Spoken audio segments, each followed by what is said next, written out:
just want to say from the bottom of my heart, I'd like to take this chance to apologize to absolutely nobody. The double champ does what the he wants.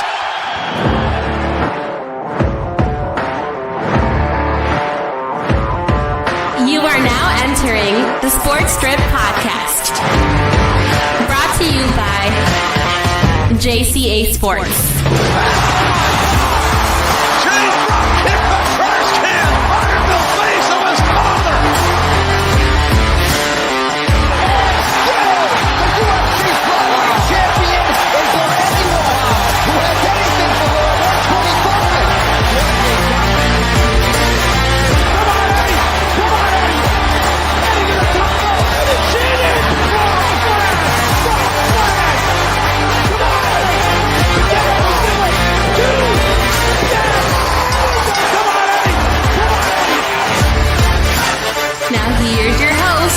Jose and Enrique Contreras.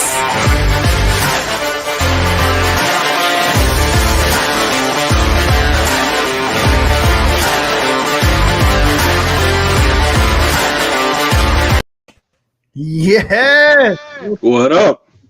What it do, baby? You're listening to the We're back. Live podcast. I've been doing podcasts all day, Ricky. You know, and I love it, man. I'm here, ready. I feel like I'm doing something great. And I'm alongside people I love, like my brother Enrique Contreras. Guys, welcome to the Sports Drip Live podcast. My name's Jose Contreras, and let's get to it, man. Let's get to it. Absolutely. And we start off in the MMA world and UFC with some crazy news coming out of Miami. And I don't know, Ricky. I don't know if you've been following this, man, but right after the Covington and Masvidal pay-per-view, you know, we've had some. I guess we had an extra fight. We had another fight happening in the Miami nightclub where Colby Covington put on social media that he was in Miami partying and living it up with friends of his. Went to social media saying he's the king of Miami. Knowing damn well he was trolling Jorge Masvidal. What happens after that? Masvidal shows up, sucker punches him twice, breaks a tooth, and gets escorted by police. It's a crazy story. These guys literally don't like each other. No, they don't. They don't like each other, man. But what was your reaction when you first heard this story? I wasn't surprised, bro. I figured this was gonna happen eventually, bro. The amount of hate that these guys have for each other, and then not to mention how the fight went. You know, obviously Colby Covington defeated him in 5 rounds, dominated him with the wrestling.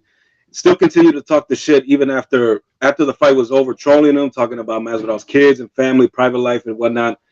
And you know, I remember in the post-fight press conference, Masvidal said, clear as day on the camera, like, man, if I catch this dude in the street, I'm gonna give it all I got to break this dude's jaw. You know, he basically put out an SOS out there. You're like, man, I'm gonna smash you on sight if I see you, and that's exactly what happened, bro. And that.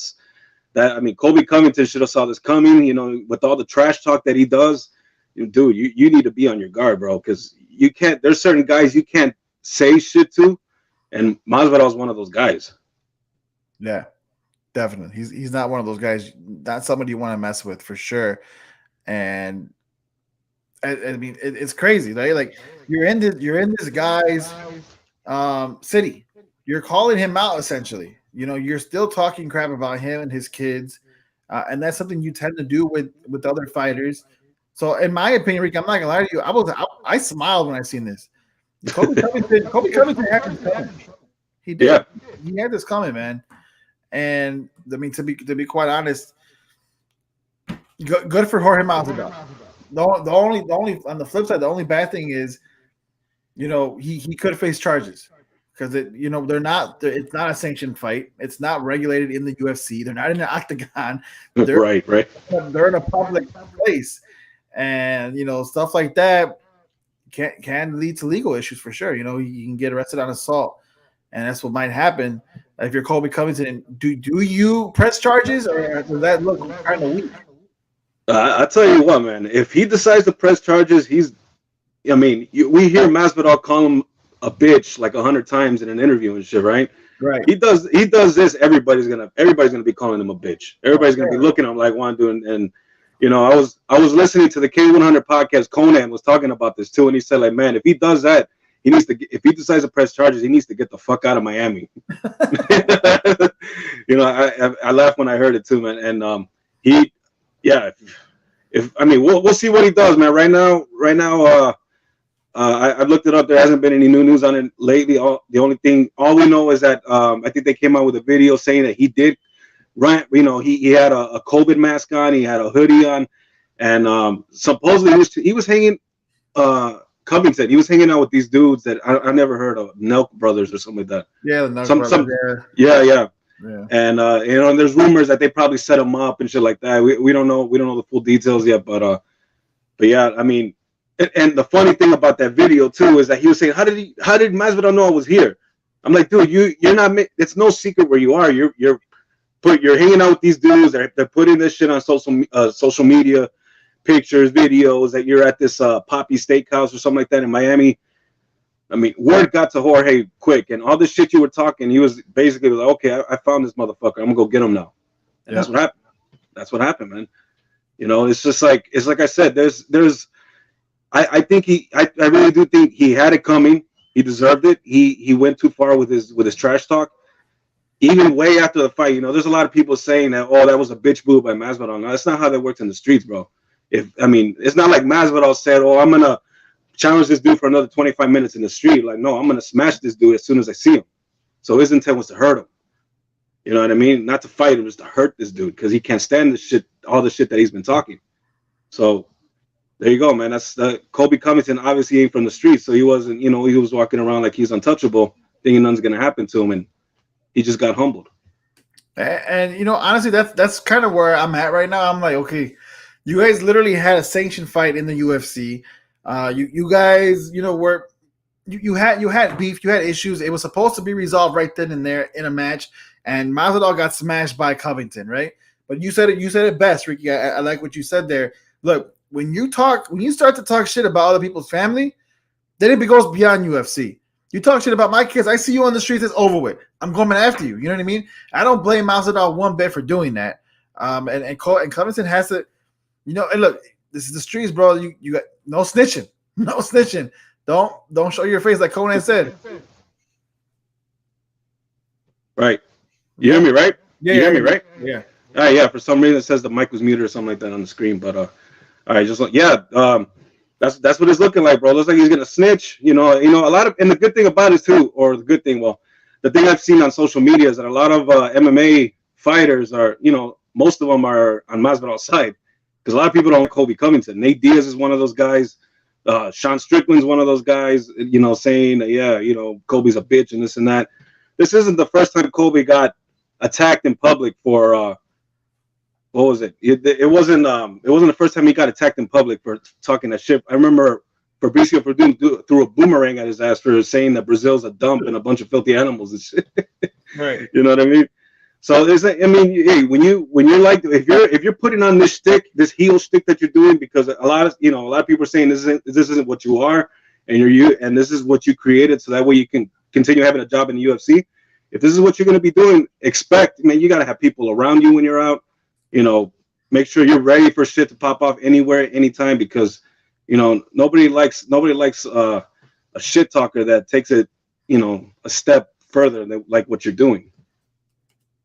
No, yeah, I mean, I agree with you 100%, man.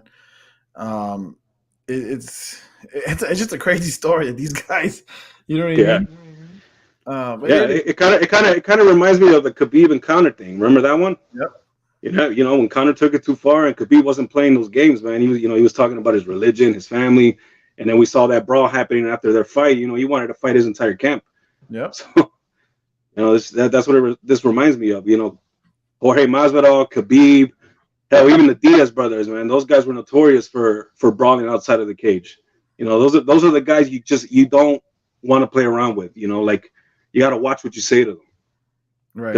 Because it ain't gonna end in the cage, bro. If they see you in the hallway at a building, they see you on the street having dinner, they're gonna be saying, "What's up, man? You were talking that shit. Let's handle this shit now." That's how it's gonna be. Well, that's how it's gonna be for sure. And that's how it was, Ricky, on UFC Fight Night London, where we go to next. We've seen Alexander Volkov lose a number of times in the UFC and MMA competition.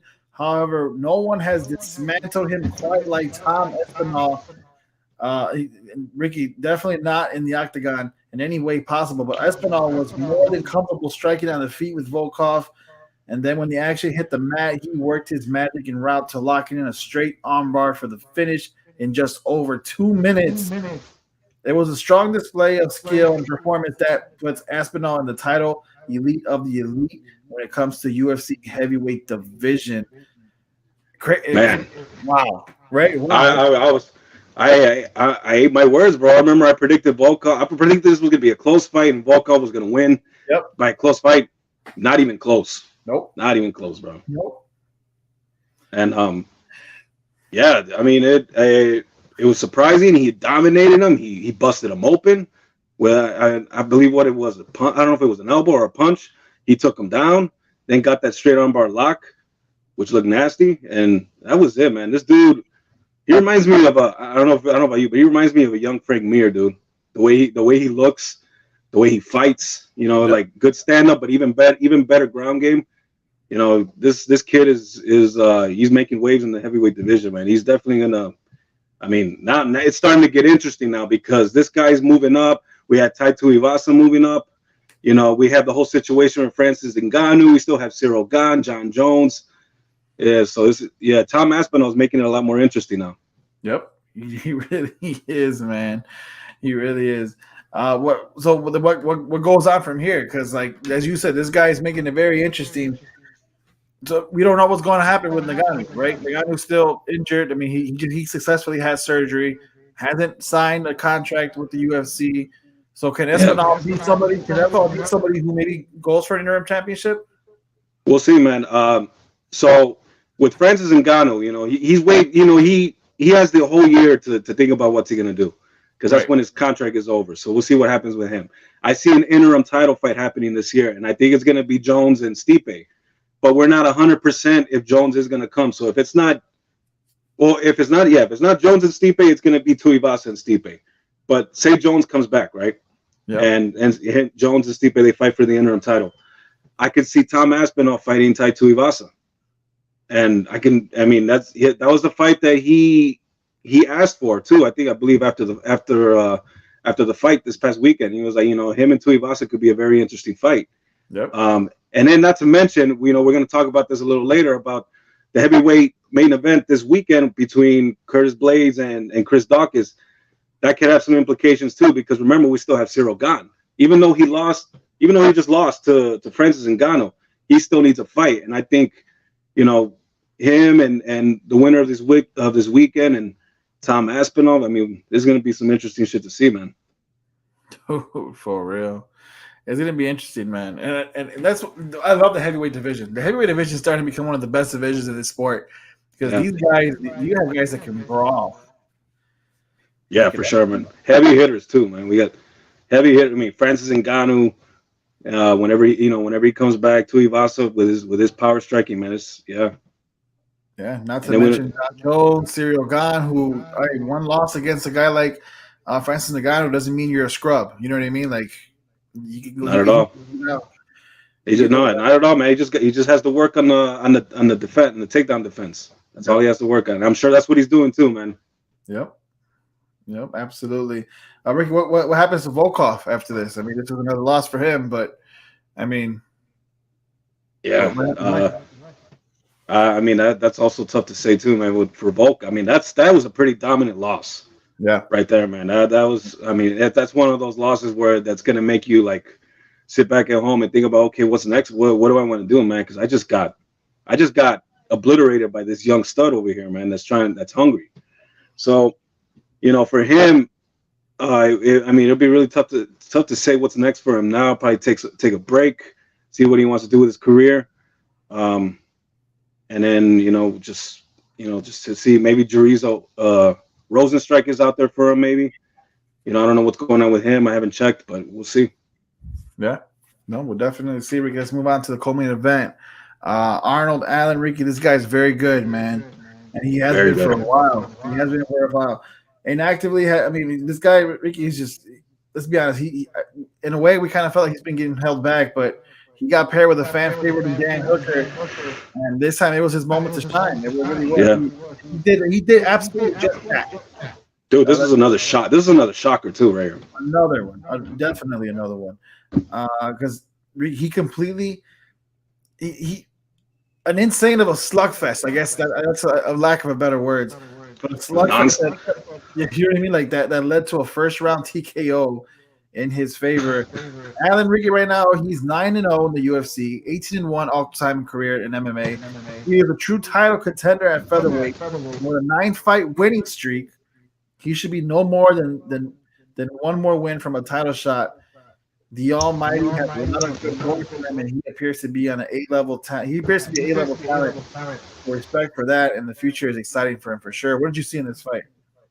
Dude, it was fucking insane, dude. Insane ass fight. The dude was just fucking just unloading on Dan Hooker. And Dan Hooker he's been known as one of the best kickboxers in MMA. Yep. You know what I mean? It was surprising to see that he got dominated like that. And he couldn't really answer. He did land a punch that actually dropped Arnold. And Arnold just got back up and just went back at it again, bro. And then just the referee had no choice, man. He had to save Hooker because Hooker was getting pounced. Yeah, hard. It was just bad. And yeah, it was one of those crazy fights that you wish you were there in the arena to see it live, bro, because the way he was just going at him and the way they actually both got, Hooker was still in there, but he was just taking a whole shitload of shots. It's one of those fights you wish you were there to see live, man. That's how good it was. No, absolutely. It definitely was one of those fights you would wish to see live. And what a fight it was indeed. That puts Arnold Allen, Ricky. It should put him at the top. Yeah, I believe now he's 5 or 6 in the rankings. If I'm not wrong. I think he should be 3. But I get it. One more win, maybe someone in the top 3 can put him in a title shot contention. If he were to get a title shot, could you think he could contend? Do you think he's a legitimate threat? Oh, hey, man. He needs to get in line, bro, because as far as I know, Max Holloway's the next guy. After Volkanovski and the Korean Zombie fight, yeah, Max Holloway absolutely has the next crack at the title. As far as who's next for him, I believe that they're put. I mean, I haven't heard anything lately, but I've heard and read rumors that they're gonna put Brian Ortega and Yair Rodriguez together for a fight. That right there screams fight of the night candidate right there. That's crazy. Yeah, that's gonna be a crazy. That's gonna be a crazy fight right there. So, so all those guys are all gonna be busy. So the only guys I see is either Josh Emmett or Calvin Kattar. Calvin Cater's above him right now in the rankings. Josh Emmett's under him. Josh Emmett is more of a longer winning streak than Kattar is. So it could be one of those guys for now. Because like I said, just the top 5 guys in general right now are just busy right now. They're all going to be busy. I fully expect to see Ortega and Rodriguez fight, and I look forward to that. Max Holloway absolutely has the next crack too. So, yeah, Arnold Allen's on the rise. So he's going to have to wait his turn, but he's going nowhere, bro. He's going up. Oh yeah, absolutely. I agree with you 100%. As for Dan Hooker, Ricky, fan favorite, loss here. Where should he go? What happens after? What happens after this? Yeah, even Dana White asked the same question, man. He in the press conference, he was like, he's been on a losing streak, and this is a very tough loss for him. He's not the same fighter that he was, man. Right. I think he lost a part of himself when he fought Dustin Poirier, because that was an absolute war. He went to war with Dustin Poirier, and ever since then he hasn't been the same. So everybody's wondering, is he should he retire? Because he's not been looking good lately. So, remember I remember Islam Makhachev submitted him. He got finished by who finished him? It was Michael Chandler. Michael Chandler in his debut in the UFC finished him. So he's not been on a good streak lately. So we'll see what happens with him, man. Yeah, let's see what happens to him next. Let's talk about the other fight, Ricky, the one before that one. It's hard to be too critical of Pimblit's octagon tenure thus far. He's now 18-3, 2-0 in the UFC. He's earned both of his UFC wins by first round stoppage, and especially with this one after he submitted Kazula Vargas in the most recent outing, but within his performances have been some troubling moments, especially if you're a supporter who really thinks he's got that title potential. But he's a fan favorite too. A lot of people like this guy. You know, the way he looks. Yeah, he has personality. Yeah, definitely. He definitely has a personality. But what did you see in this fight? I saw that he got tagged. So he had a little trouble standing. He did get knocked down, but right away, man, he's been known for his ground game. He did, and then he got on Kazula's back and submitted him. So it was a very quick fight, very fan favorite fight in the crowd too, because they were in London. People there love him. And it's just like you said, man. He has a personality, he has a charisma about him, and he has star potential. So I kind of see what the UFC is doing with this guy. He's kind of getting the Sean O'Malley treatment. They're trying to build this guy. They see the potential in this guy. They see the personality, and they see the numbers that he's pulling in on YouTube and all the views and shit like that. Right. So they're building this guy up. I mean, he's definitely a star in London, but they're probably trying to work on for him to cross over maybe over here to the States and around the world, really. So you can see it with this match, because Vargas is not one of the best of the best. Right. So they're taking their time with this guy. He could win. They're trying to build a star here. Yeah. So they're taking their time with him for sure. Yeah. Kind of like they're giving him the Sean O'Malley treatment, basically. Yeah, that's what I said. Yeah, they're giving him the Sean O'Malley treatment. Right. Yeah. Does that work though? Does that work? Like you know what I mean? Like what happens, Ricky? That you beat him guys that he could beat. Yeah. And only to hype him up, put him against someone who is maybe top 5, top 3 contender for a title, and then let's say he gets whooped. Does that formula work, or you can only do it for so long? All right, you can only you can give him a few guys that match him up with a few guys that that he'll probably most likely win, right? And then have him build up a record, a winning streak, and then you start giving him a ranked fighter, and then as long as he keeps winning, he's gonna be a star. So so as long as he's winning. He can have all the personality in the world, but you got to win, and you got to win dominantly, and that's what he's been winning dominantly since coming into the UFC. So it only works at a certain point, but then eventually, then you're gonna have to give him someone much more ranked. Yeah, no, you're absolutely right, Ricky. Molly Mucan, Ricky, now 12-4, defeated Luana Carolina. Sorry, but I definitely butchered that name. Luana Carolina, TKO knockout in round 3. 2 minutes in. What did you see in this fight? Ooh, I mean, it was really mostly a domination by Molly McCann. Yeah. I mean, Carolina, she looked a little lost in there. To me, she looked a little lost. She looked like she didn't have any answers for Molly. Mm-hmm. And by the time it was, I believe it was the third round, right? It was the third round. It came to the third round. Molly, I think they were kind of in like a little bit of a scramble, and then Molly just turns around and lands this nasty back elbow, some shit you don't really see in a women's fight. And Carolina went down, bro, and holy shit, dude, I thought the girl was dead, man.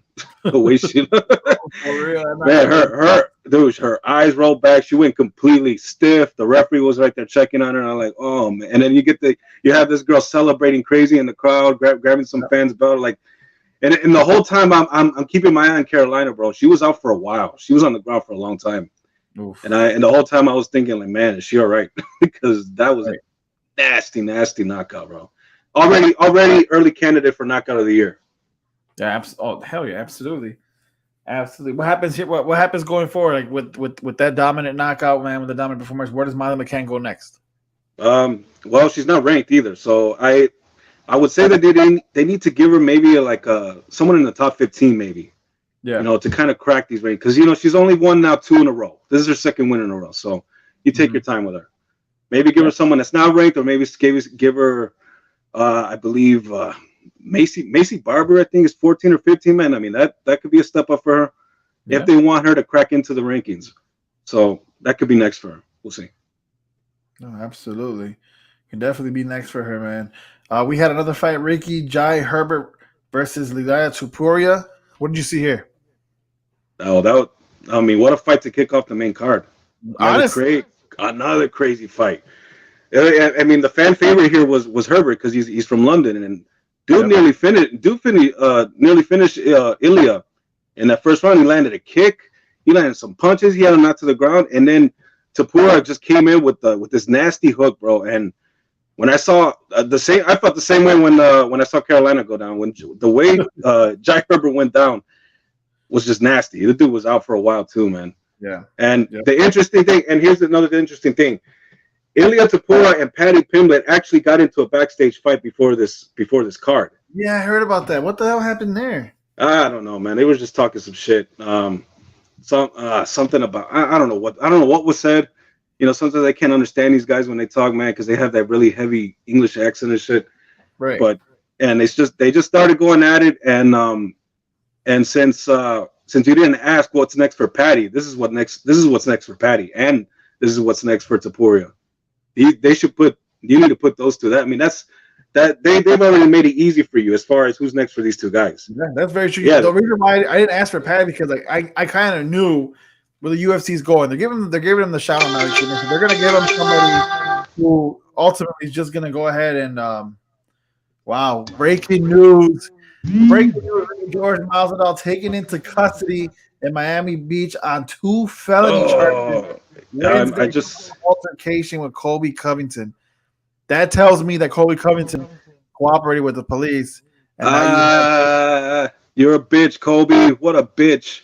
And you better get your scary ass out of Miami, bro, because you're gonna get lit up again. That's crazy. Damn. Taking into custody. Hey, now we know why he backs the Blue so much, man. You know, like remember when the lead up to the fight, he was doing his promos. He has the cops surrounding him and shit. He backs the Blue and everything like that. And I guess now we know, man, because he was expecting something like this to happen to him. Ricky, dude, this we talked about it earlier. You know, this reminds me a little bit of the Cain Velasquez situation. Totally different scenario, right? Not as bad as Cain Velasquez shooting, a sexual predator. Right. But here you have Jorge Masvidal, who literally went for one reason, and that is to hurt, as you said, to hurt Colby Covington. But again, this wasn't sanctioned. This wasn't a UFC fight. This wasn't in the This was literally in the streets. This is the streets of Miami. I mean, if you were to do that to anybody on the streets, same thing could happen to you. So Colby, just because Jorge Masvidal is a UFC fighter, a bit famous, you know, it doesn't exempt him from the law. He should have known better. Like now he's going to face 2 felony charges. Maybe he doesn't care. I don't know. But at the same time, he doesn't. Bro, Jorge doesn't care, bro. Yeah, he has no regrets on this one, man. I mean, if he does, I can guarantee you that. Look, if he does years in prison because of this, I'm sure he's going to regret it. It's not like Cain Velasquez, right? Where like, hey, look, you went to go shoot someone who molested his child. No, yeah, I mean, I'm sure Velasquez I'm sure his only regret was hitting the wrong guy as far as Velasquez is, you know. But that's what I'm saying. Like, you know, you go to jail for something like that, you're like, you know what, I could live with going to jail for this. You know what I mean? Because I thought what I did was right. But you're Jorge Masvidal. You went to go intentionally hurt Colby Covington. Like, dude, if you're that mad or messed up, then just petition for another fight. This is bad news, man. This is bad news for Jorge Masvidal. Yeah, it is, man. I mean, yeah, I mean, I mean, I guess we were expecting this, right? We were expecting that Covington was going to cooperate. He was going to press charges. And I also expected that this was going to happen in the first place. I expected some kind of altercation was going to happen in public. Right. You know what I mean? And it happened. And now I guess this is something we're going to have to follow because now we see that he got booked and now he's going to have a court date. Covington might get some money off his ass now in the end, eventually, after all, because I remember that's what Masvidal was, that's what he was saying to Covington, like, yeah, promote the pay-per-view. I'm getting the real money. You're not. Now It looks like Covington's going to get some money off Masvidal. We don't know what's going to happen, but we'll see. Yeah. So this ain't, I don't think this is over either, bro. This is just getting started between these two guys. These guys legitimately hate each other, do not like each other one bit. And as we just said, breaking news, Jorge Masvidal taken into custody on 2 felony charges for attacking Colby Covington. I don't think he'll do a year. I don't think he'll even do a year, bro. I think he might do a few months, and then they might let him out. I mean, we'll see. You know, probation and shit like that. You know what I mean? He might do a few months, but I don't think he'll do a year. We'll see. It's Cain Velasquez that I'm worried about, bro, because that's California. Yeah. California that's a motherfucker over there, man. Absolutely. Let's move on, Ricky, to UFC Fight Night this Saturday. We have Curtis Blaydes versus Chris Daukaus. Should be a great match, great fight. Who do you have winning here and why? I got Curtis Blaydes winning this fight, and the reason for that is because Curtis Blaydes, he's a really high level, really good wrestler, probably one of the best ones in the heavyweight division right now. Yeah. Right, and he's also a big dude. He's about 6'4", and he has probably the longest arm, like wingspan in that division, like around 80 inches. 80 inches. So, and really, he's only been knocked out by two guys, and those are the two biggest punchers in that division. We're talking about Derek Lewis and Francis Ngannou. Other than that, he's beaten guys like Alexander Volkov and Jorginho Rosenstrike as well. He's beating those guys by decision using his wrestling. So I see him winning by knockout, and I'll tell you why. Because Chris Daukaus, he's a good striker. He's a volume striker. He'll stand toe to toe with you, but he also has really, really good wrestling takedown defense. Yep. And I mean, Curtis Blaydes is going to test that though. I mean, he's gonna do his best to try to take him down, but this might ultimately force a stand-up fight because of his good takedown defense. And I see Blaydes as the bigger striker here. I think he's the more heavy hitter. He has the longest reach, so I think he might catch him. And it's like I was alluding to earlier too. I believe he is also going to factor in this whole heavyweight picture. I think he's a guy that could either fight Cyril Gane. He could fight Tom Aspinall. Maybe match him up with Tom Aspinall. So he's also a factor in this whole heavyweight situation here that we're having. I'm glad you brought that up because that's where I was going. It's not a coincidence that we see back-to-back UFC fight nights with both fight nights headlining heavyweight bouts. Yeah. Dana White knows what he's doing. He knows Francis Ngannou is, he's hurt at home, just had surgery. He's a heavyweight championship who has it. He's done for the year too, and he knows that. Right. Yep. He's the heavyweight champion of the UFC who A is not going to fight the rest of the year, and B is he literally had his last fight in his contract. We don't know what's going to happen here. So Dana White's moving on. I think this is showing that. I think having these back-to-back main event heavyweight bouts is basically showing you, hey, I'm going to build stars. I'm going to go ahead and move on with this division because we have a lot of talent here, and they do. They have a plethora of talent, guys who could bang like Tom Aspinall, as we talked about earlier, and Curtis Blaydes and Chris Daukaus, who weren't no scrubs either. I agree with you. Curtis Blaydes wins this fight. I think he shows he's 15-3 all time in MMA, and I think he gets the 16 wins. Yeah, with the win here, for sure. Yeah, for sure. That's what it's looking like. So it's going to be interesting to see.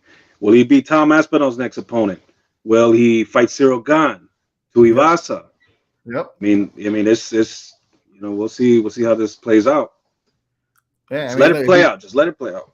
Let it play out. And if you're Dana White, you're in good hands. You have talent in the heavyweight division. You have personalities. Just let it play out. See what happens. And if Francis Ngannou is going to come back, good riddance. This is the Sports Drip Live podcast. My brother Enrique Contreras. My name is Jose Contreras. Guys, let's move on to some wrestling and the wrestling industry.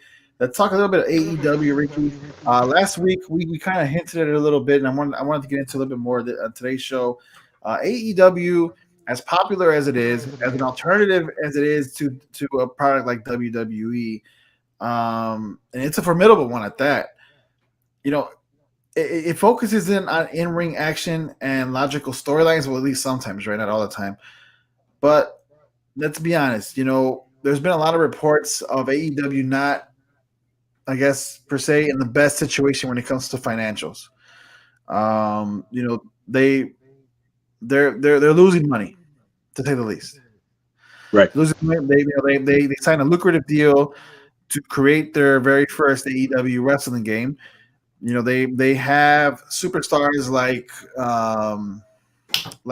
Bryan Danielson, CM Punk, Chris Jericho, who are all making $5 million and more. You know, for a company whose budget, they're getting $45 million a year from their TV deal. You talk about three guys for $5 million each. That's already $15 million. Not to mention guys like Malachi Black, who's making $3.5 million. You have other stars like Kenny Omega, who are making that type of money.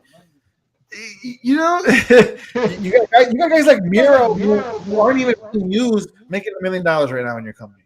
Yeah. You got a lot of guys sitting around making millions right now too, man. You have a lot of guys sitting around making millions. You're not utilizing A, and B, again, you're not getting that much from your TV deals. 45 million, I probably already mentioned, maybe like 15, 20 million already. So you get what I'm saying? Like, and that's not factoring the rest of the talent that you have that you're starting to pay, because their contracts are now expiring as well. AEW right now, it doesn't seem like a company that's making money, but at the same time, if you're Tony Khan and you have that, it's kind of like, does it really matter? It's just, we're talking about Tony Khan, who owns the Jacksonville Jaguars, right? Yeah, his dad does. Yep. But he's also like a part owner of it, and then what else? He owns some soccer teams too, right? Is that what it is? Yeah, he owns a couple soccer teams as well. Yeah, this guy's a billionaire. He's a billionaire. He's a billionaire a million times over, man. He's not going to lose any money. So to me, it seems like he's just having fun with this. This is like his own little hobby project. Yeah. You know what I'm saying? Like he's been a big wrestling fan since he was a kid. I've read stories that he was a big ECW mark back in the day. You know what I mean? And I guess this was one of his dreams to own a wrestling company, and he had the funds, and he did it. And now it's the de facto number 2 wrestling company in the world right now. And the only thing that's going good you talked about the financials and everything. Another thing that's going good for him and his company is that the ratings are good. Dynamite is, at least. Dynamite is good. Yeah. It's good enough for TNT and TBS. They're happy with the numbers because they didn't have any other shows that were bringing in those kind of viewers to the networks. You know what I mean? And then they got Rampage. Rampage it's in the death spot on Fridays. But still pretty good for Friday night for TNT. And then another thing is he's been on a spending spree lately too. He's bringing in a lot of guys that leave WWE or guys that are in the indies. He just bought Ring of Honor, a little smaller company, and supposedly going to make that like its own standalone promotion. Which I don't know. I don't know how much he's going to make out of that, because Ring of Honor is not a really big company. The only value that I think he did get from that deal is the tape library. Yeah, the videotape, because he has access to a bunch of old matches of guys that he has signed to his company, like CM Punk, Bryan Danielson, Adam Cole, the Young Bucks. So he has all that archive footage. Not to mention the very first All In show he obtained with that tape library, because that was originally a Ring of Honor property, and now he owns it. So I haven't heard, and I heard about something else too. I haven't heard about it lately, but there were some rumors going around that they're trying to work out a deal with HBO Max for a streaming service, so that way they can stream not only the old ROH video library, but then some of the old Dynamite episodes, pay-per-views, and stuff like that. I haven't heard anything lately about it, but that's a potential that could happen. That's money. That's basically what WWE does with Peacock. And to be honest, that if you're a Tony Khan, that's how you make your money right there. Yeah. We say so much, we talk so much crap about WWE, and rightfully so, right? But these guys, no. But as far as business with WWE, man, hey, hats off to Vince McMahon. He's doing the right things as far as business. Yep. $1 billion company. They make money. Like I said, Vince McMahon knows what he's doing. He's been doing it for a very, very long time, and they're going to be in business forever. You know what I mean? Yeah. Because they're not going away anytime soon. I think he knows that. This man knows the fact that, hello, yeah, there's an alternative out there, but let's be honest, they're not gonna, it's about longevity here, and then who knows? Maybe Tony Khan gets tired of wasting money eventually. I hope not, right? Because I love AEW. I think I would hate to see AEW go down and just have WWE, because the storyline right now is horrible with WWE. The content is not as good. No. I mean, I think the viewership is there. The viewership is there. They're still they develop their fan base. People are tuning in to watch Dynamite on Wednesdays. So it's not. I don't think it's gonna go away. I think he's gonna start making moves, kind of like how I mentioned about the HBO Max thing, to try to start turning this thing into a profit. Right? As they say in business, man, when you start a new business, you're gonna lose a lot of money in the beginning. And they're only 3 years in. I think one of the things I heard about as far as business, like if you survive the first 5 years or something like that, you should do good or something like that. If you're, something like that, the first 5 years or first 10 years, something like that about business. So he's gonna lose a lot of money in the beginning, but once he starts making some more smarter decisions, some other deals, I'm sure this company will be all right. Yeah, no, I agree. And dude, how rich you gotta be so you know what I mean? Like, I'm gonna decide to just start a wrestling company one day and let that be my hobby. You know how rich you gotta be to do that? Like, you're literally paying guys millions of dollars, for you to have, what this reminds me of? When we were little, we were kids, we had these wrestling action figures, right? And we had the ring, and we used to like play there and like basically make our own, a company. Like, we're making the matches, making the champions, we're announcing. That's basically Tony Khan right now. That's what he's doing, but in real life. Right. Exactly, bro. They're all his toys. They're all his toys. His ring. This is shit that he's playing with, bro. He's having fun. He's having fun with his life. That's some boss shit right there, man. But you want to know what this reminds me of too, man? And this is a real boss shit right here. I remember hearing a story about Pablo Escobar. So much money that he made, right? He had like his own soccer field outside of one of his mansions over there in Colombia, and then brought the Colombian soccer players to play a private game for him and his boys to bet on. Yeah, that is the most boss shit I've ever heard, bro. For real. And that's what kind of reminds me of Tony Khan right now. He's so rich from all the other things that he's doing. He's having fun with his wrestling action figures out there. It's crazy. It's crazy, dude, to be that rich, man. To be that rich, bro. Crazy.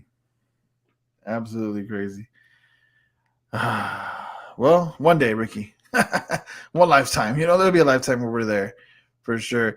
You listen to the Sports Live podcast alongside my brother. My name is Jose. Alongside my brother Ricky. You guys can catch us on Anchor, on Spotify. We're broadcasting live on Facebook Live, YouTube, Twitch, Twitter. We're talking wrestling right now. We just spoke AEW. Ricky, Jeff Hardy, I don't know if you've seen the highlight, man. He just had a crazy highlight, jumping from high up and swantoning both the Butcher and the Blade. And it seemed to be they seem to be like in a gym somewhere. They're really? In a different arena. Yeah, I have not seen it yet, but you know what? That doesn't surprise me, man. It was inevitable for Jeff Hardy to do something crazy by the time he comes to AEW. You can tell WWE was holding him back for sure. Yep. They're kicking themselves right now. That's for sure. Yeah. The dude still has real star power, bro. No, honestly, he still has a lot of star power. I mean, eventually, I think right now they're doing the nostalgia act with the Hardy Boys, but I could see them eventually starting to go singles again and maybe go towards that world title in that company. Man, I could see it. Yep. I can see it, too. Bro. Yep. I could too, for sure. Well, I mean, it's their loss, right? Their loss is AEW's gain, for sure. So, this is what it is. It is what it is. WWE WrestleMania coming up, Ricky. What match are you excited for? I'm more interested in seeing what they're actually going to do with Stone Cold Steve Austin. So, I read something on Reddit. Supposedly, this guy's a reliable source, saying that the Stone Cold Kevin Owens segment is going to go on last on night one. Really? Yeah, come on. A talk show segment is gonna go on last on one of the nights. That what does that tell you? Yeah, It's possibly gonna be a match. that's crazy. Can we see Stone Cold Steve Austin coming back for a match against Kevin Owens? After all this time, man, they got to be paying this guy millions of dollars to do this shit, man. After 17 years away against Kevin Owens, when he could have done it against guys like CM Punk years ago. You know what I mean? Yeah. When CM Punk was there in WWE, he could have done it then. But after 17, 18 years away, I mean, I guess it might happen. Now, I don't quote me on this though. But it's a rumor, and supposedly it's from a reliable source. So, if that's true, that's what that tells me. So I'm interested to see how that works out. Dude, for real, that's gonna be crazy. You know, if that were to be true, if Stone Cold were to come back and have an actual match at WrestleMania against Kevin Owens, they must have told him this a long time ago. This had to have been planned for him to come back and have a match a long time ago, because again, he would have to get his body back in wrestling shape. Probably have to, and they probably were not saying. They probably weren't confirming it, because I think I can see Austin probably be like, let me get into shape, let me see how I feel, let me see how how my body feels, and how I probably practicing some drills and stuff like that. I think Stone Cold was taking a wait and see approach, because he doesn't want to come in and looking like shit and disappointing the fans and stuff. I could see that. That's probably why they didn't confirm it a long time ago that he's actually coming back to the ring. Yeah. And that's my take on it. I think that's why. So I guess right now he's getting it, like you said, he's been getting into shape and see where he's at right now. Yeah. No, I mean, we'll see, man. That'd be awesome. I would love to see that match. One more time for Stone Cold. I would love to see The Rock come back one day, have a match. But, a Stone Cold Steve Austin match with Kevin Owens would be nice. They want to do that Rock versus Roman match. I mean, they've been wanting to do that for a long time. The Rock schedule just doesn't it just doesn't work. No, the Rock, he's a movie star. Movie star, TV star, he does everything. That man is a legend, bro, for sure. Yeah, crazy. So Stone Cold Steve Austin might be returning to have an actual match with Kevin Owens. That's news to me. I didn't know that. I'm glad you brought that up, because that's amazing news. I can't wait. Any other match in that card that excites you? Edge and AJ Styles. That's a match that we never seen, and then I'm curious to see him, and I think they're gonna have the match of the night. I think they're gonna have the match of the night, and then see where Brock and Roman goes. I know we've seen it a million times, but they have the most interesting story going on in WWE right now. So Brock and Roman, that's another one. Is Cody Rhodes gonna show up? Who cares? But let's see if he shows up or not. I'm actually glad you brought that up, because I was gonna ask you that next. Seth Rollins came on Raw this past Monday and said if Raw's not going to happen unless he has his WrestleMania moment. Can we see Cody Rhodes debut in WWE this next Monday? I've read that the deal was done. That's the thing that I read, that the deal's done and it's going to happen. He's agreed to terms with WWE, and it's only a matter of time. He's either going to he's probably going to either show up next week on Monday Night Raw, or he's going to just show up at WrestleMania just like that. So. And it's from what I read, it's a done deal. So I guess we'll see what happens when he's actually going to show up. It's only a matter of when now. Yeah, absolutely. I mean, I'm going to be tuning in. I don't know about you, but I'm going to be tuning in Raw just to see if it does happen. I hope it happens right away at the beginning of the show. I mean, if Seth Rollins is saying Raw's not going to happen, I'm pretty sure he's going to come out first and foremost. All right. Yeah, I hope they don't make you. I hope they don't make you sit 3 hours until they have Cody come out. Right. If WWE were smart, they would do that in the beginning, and then maybe have him have a match at the end, like a main event match with somebody. You know what I mean? I don't know. Just that way you have the viewerships basically in the beginning and the end of the show. But you got to keep them around for that third hour, because I can't sit through 3 hours of wrestling, man. That's too much. Right. 2 hours. 2 hours is my limit, man. Honestly. especially with the product that Raw is, man. Oof. Yeah, it's pretty bad. NXT's not bad, man. I encourage you to go see NXT. Watch NXT on Tuesdays. It's actually a pretty good show. And what's Nikita Lyons doing? I don't know. I haven't seen her. I haven't seen much of her since the first match. But Oh man, what are they doing? What are they doing, bro? What are they doing? They got to put that girl on every week. Dolph Ziggler's the champion, though. You know that? Is he? Yep. Dolph Ziggler's NXT champion right now. So they have a program with him and Braun Breaker. So I'm excited. You know, NXT's doing good things for sure. I think they'll probably set that match up for WrestleMania too, right? Like Braun Breaker and well, they have Ziggler. They have a takeover right before Stand and Deliver. Oh, they do? Yeah. So that'll be for that one for sure. Then I see. I end up calling him Steiner, bro, because he dude looks like a fucking Steiner. He sounds like his dad and his uncle, man. He is the Steiner, basically. Yeah. I hate that name they gave him, bro. They should have just called him something Steiner, like Braun something Steiner. You know what I mean? Yeah. They should have called him that. I like the Braun Breaker. I think if you add the Steiner bit to it, it gets a little bit too nostalgic. And you know, he doesn't want to be his dad or his uncle. You know what I mean? He wants to be himself. I like the Braun Breaker. I like his character. I just hope they don't ruin him when he does go to the main card. It seems like it might go that way, but when it does, somebody who is, I think, going to the main card after Stand and Deliver is Tommaso Ciampa. He's gonna have one more match at Stand and Deliver. It seems like he's gonna go because he kind of had like a little farewell speech to the NXT crowd this past Tuesday. I think after this, you'll start seeing him Raw or SmackDown. I'm kind of worried about him. I'm not gonna lie. I don't know.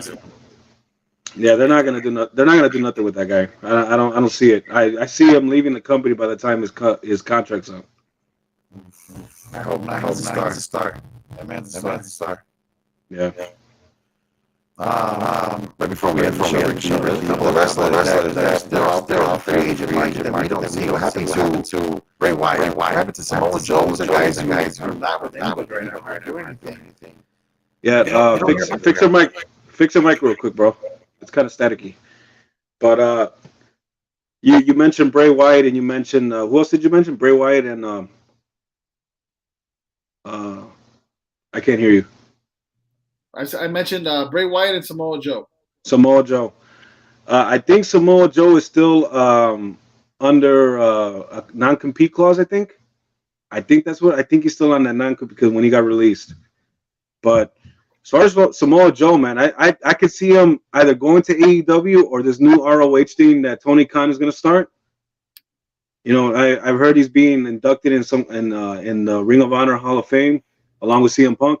So yeah. I mean, if AEW picks up Samoa Joe for either one of those things, that's a really great get, man. Because that guy, really good on the mic. I think he still has some mileage left as far as like in the ring. And Bray Wyatt, man, I don't know, man. He's I think he's as from what it looks like now, he's moved on from wrestling, at least for the time being. Yep. It's been a while now since he's been released, and I heard he's doing some things in Hollywood. You know, I'm not sure what it is, like behind the scenes or something like that, because he's a very creative guy. He's a very creative guy. And I don't know, I think his experience and the experience that he went through in WWE burned him out, and I think he's just taking a break from wrestling. So tough to say what's next for him, man. Where's he going? What's he gonna do? Yeah, no, absolutely. We'll see, man. Because I think he's such a talent in the ring, on the mic. For him not to be in any company right now is just a waste, in my opinion. Yeah, I mean, I thought that he would come into AEW and probably lead the Dark Order, because those guys, I don't know what's going on with the Dark Order, man. Those guys are directionless right now. You know, ever since Brody Lee passed away, they have nothing going on. And I thought he would have been the natural selection to lead that group, turn it into the actual Dark Order again, not the Dork Order that they've been. I don't understand why they don't go back to before Brody Lee was even there. Like when they were heels and they were recruiting guys who were losing, and they had these like bits and Yeah. and promos. That was actually really good. I don't know why they stopped doing that. Yeah, I like that. I like those vignettes that they would do, and it was it was good for a while. I don't know. They just it's like I said, ever since Brody Lee passed away, they became like the baby faces, de facto baby faces. When they did that tribute show for Brody Lee, and ever since then, like they hooked up with Hangman Page, which doesn't make sense to me. Why Hangman Page hangs out with these guys? It really doesn't make sense. Right. So that's what I thought was the plan for Bray Wyatt. It could still be the plan too, because if he decides he's ready to come back to wrestling, you can easily insert him into that group, and he leads a new Wyatt family. You know what I mean? Because he can already play the cult leader. Yeah, absolutely. So, but it's just like I said, he's burned out, man. I have a feeling like he's burned out, and he's looking at other interests, like in Hollywood and shit like that. So, I mean, he has it. He definitely does. He has that kind of talent for sure. Yeah. So yeah, good advice, man. Good insight for sure. Thank you again for joining me here on the Sports Drip Live podcast. Ricky, thank you guys for watching us. Thank you guys for tuning in. We're gonna be on Spotify and we will be on Anchor. This episode will be uploaded tomorrow morning. And of course, we have another episode every week here on Wednesday. The time has been a little bit shaky, but it's only because of the other shows that we have. But we'll have a set time going forward. But we really, really appreciate you guys. Ricky, anything you want to say to the folks at home? Yeah, just thank everybody. As usual, thanks for tuning in. Everybody that's been supporting us, and we look forward to doing another show and seeing you guys there. Yeah, absolutely, man. Thank you guys again. We'll be back next week to talk more UFC. Fight night this Saturday. We'll talk definitely more WWE. AEW. Will Cody Rhodes finally make his WWE return? We will talk all that and more. As Stardust. He's going to come in as Stardust. Don't say that, man. I hope not. But thank you guys all for listening for the Sports Drip Live podcast. We will see you guys next week.